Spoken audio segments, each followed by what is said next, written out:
of these statues that were found over in Egypt, Upper Egypt, of black men that were placed there or carved out of solid granite thousands of years ago. And if you notice, he didn't ever turn it toward the camera.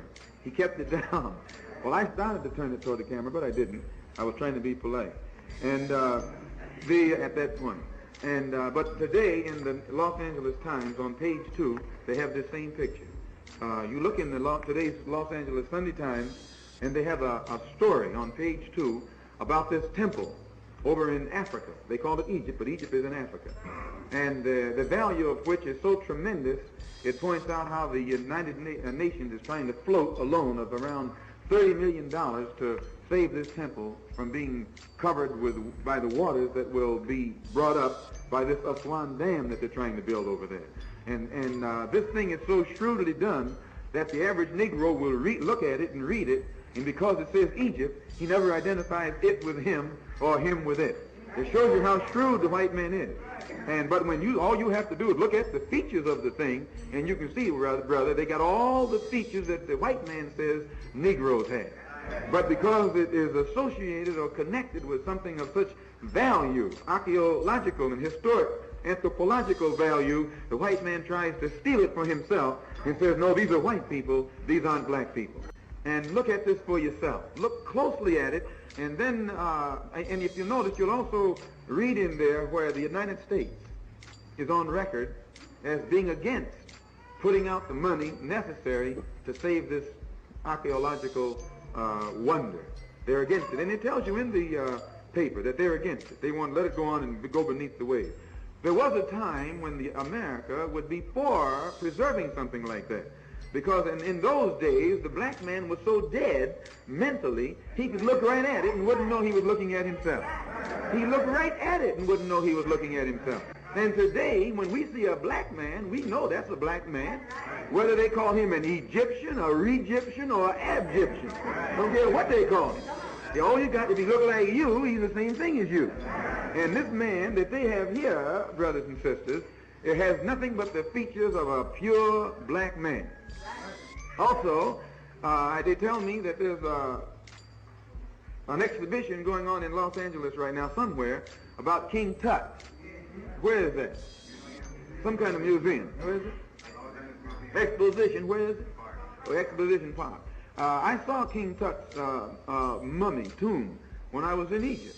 And I don't know if they have the same one here, but if you go and see it, you'll find out that this King Tut, whose mummy or sarcophagus, whatever they call it, they have, it's as black as this board.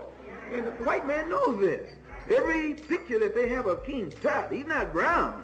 No, he is black, brother, just like this. And the black people who lived in that day had mastered science to such extent, had mastered chemistry to such extent that they could create colors that the dye hasn't faded to this day. Now, you know this. The white man got to paint his house every year. You got to paint yours, inside and out.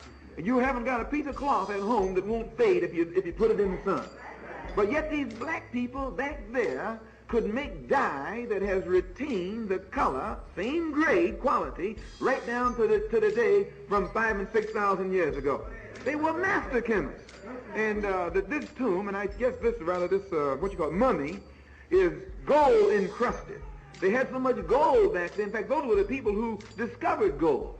They knew what gold was. White man didn't know what gold was. And they encrusted their mummies with gold and beautiful colors and just laid them there. And finally, when the white man discovered them, he was shook up and wondered, how could these people back so long ago, supposed to be dumb, know so much about so much, know so much about so many things that he doesn't know about today.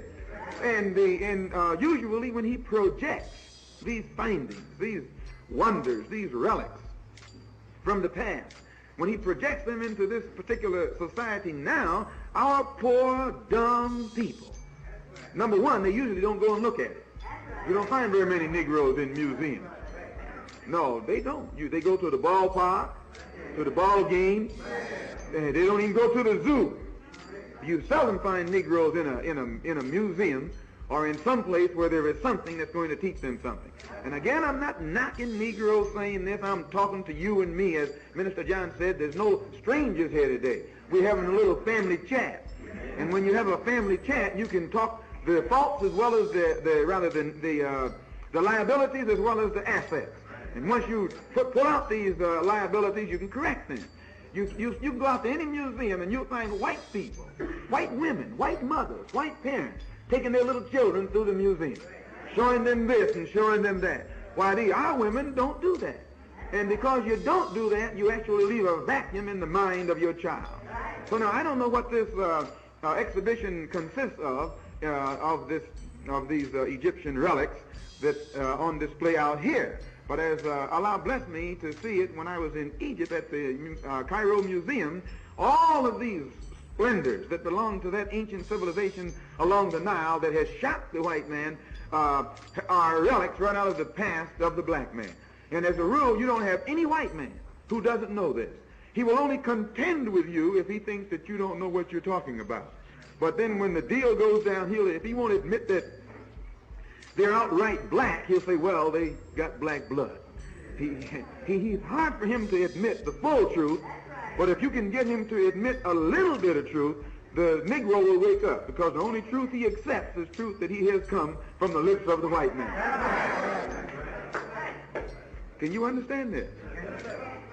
So I take time to mention that quickly, and you read the Los Angeles Times. I'm not a press agent for the Los Angeles Times, but if it has something in it that's of value, it's good for you and me to go and pick it up and study it for ourselves.